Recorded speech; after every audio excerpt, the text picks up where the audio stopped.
Hello guys, good morning. This is not Rio de Janeiro.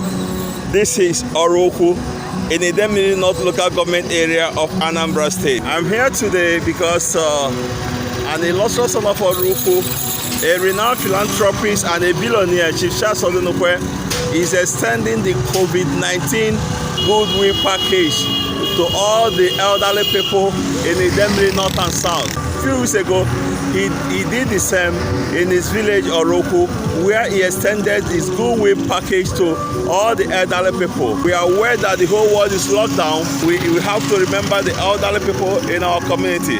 And this is what Chief Charles Odunukwe is doing today, to remember all the elderly people in Idemili North and South. Idemili North and South comprises of 24 wards, and he selected 5 elderly people from each ward. That is a total of 120 elderly people from each ward. Today he's giving them COVID-19 goodwill package, something they will stay at home with, because nobody knows when this COVID-19 lockdown will end, and it's good to take care of our elderly people. That's what Chief Charles Odunukwe is doing today, extending his goodwill package to the elderly people in the community of Idemili North and South. Thank you very much, and this is Temi Boza reporting from Oraukwu. God bless us.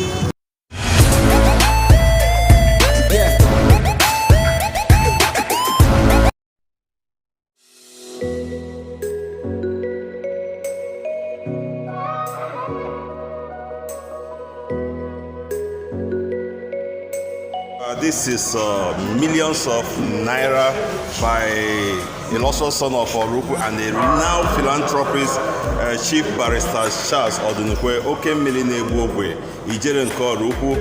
This money will be shared and many more to the elderly people of Idemili North and South, for them to have something to manage the COVID-19 lockdown. Okemmili is doing it today, and according to his PA, he will share again tomorrow, and they will share again next tomorrow down to Anambra Central, Njikoka, and Osha, and the rest of them. This has never been done before. This is rare cash. It's millions and millions of naira and many more under the table to be shared today to all the elderly people in Idemili North and South. God bless Chief Charles Odunukwe, Okemmili na-egbu ogwe, Ijere nke Oraukwu. God bless him and God bless us. Thank you.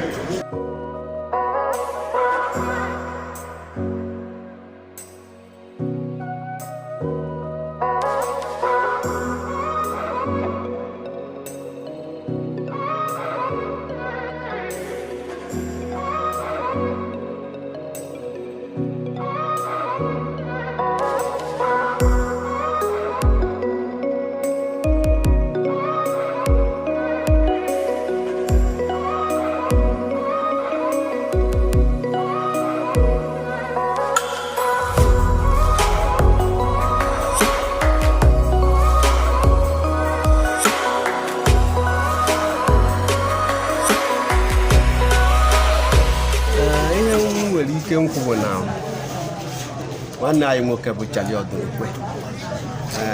Oge o chetara ihe siri onye ọwụna ike, ọ bịa na-emebu emebu na ọ bụ tata bụ mbụ o mebere. So nwee na ihe na-emebu na nna ya Chineke nna ka o donye ogologo na ahụ isi ike ka o wee nwee ike na-eme ihe ọ na so ezi oji anyị eme ihe, ezi ọ naghị eme ihe. Ka Chukwu gọzie ya n'afa Kraịst bụ di nwe n'anya. Amen. Chief Charles Odunukwe bụ Okemmili na-egbu ogwe. Okemmili ahụ ka ọ bụ n'eziokwu, n'ihi na oge dị ka oge a ihe nhịa ahụ bịa do, especially mụ nwa akwa ka nna akwa ewee sị na anyị emechisi n'ọsọ ndị na-eri ihe nri ka a chọrọ.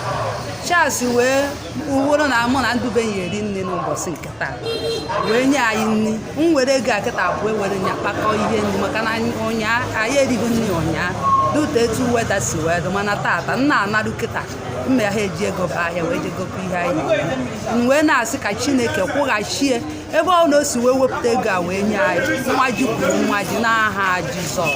Amen.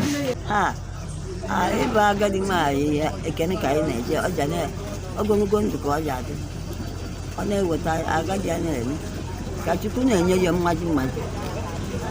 Ekene dịrị ya agadi nwaanyị, leta ebe agadi nwaanyị. daalụ mma.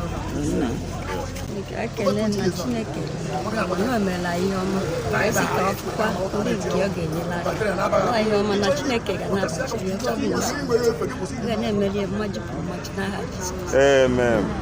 Ọya coronavirus ọdịrọ na anụ Igbo anya na ihe dị ebe a bụ corona hungry. So coronavirus bụ ndị ukwu ka ọ na-aya. Corona hungry na-aya ndị Igbo. So ọ bụrụ na afọ etu esi mee ya dịka ụdị ife emere kịta onye agwọgo corona hungry nke saịdị anyị. So onye ọzọ mmekwa na-aga yes nwantịntị ogo si etu a na ojemekwabe ndị ọcha ndị nọ na-asọ rọk ọha ka ọ na-egbu ebe a bụ corona hungry. Chineke ma eteta ụla n'udo na-enwere nsogbu ọbụla. Anyị na-ekenegoro Chineke ekele na nke mbụ wee na-asị na nwanne anyị nwoke kpọkọba ya ebe a. Ana m asị ka Chineke gọzie maka na o nwere onye mmadụ nke o yeri ya aka ya onye nọkọta kpọkọba ide mmiri North and South sifane nke a wee jee chọọ ife ya eri ọ dịrị izi.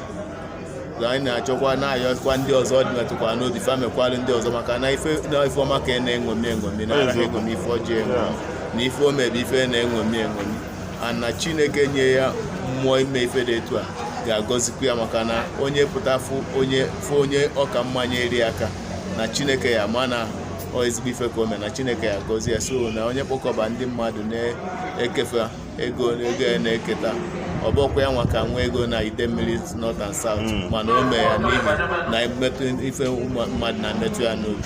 Ana m asị ka Chineke gọzie ọ ga-adịrị ya na mma maka na o mee ka ọ chịtọ ndị mmadụ ọnụ ọchị ya na-adị n'ebido mgbe niile n'aha Jizọs. Amen. Daalụ.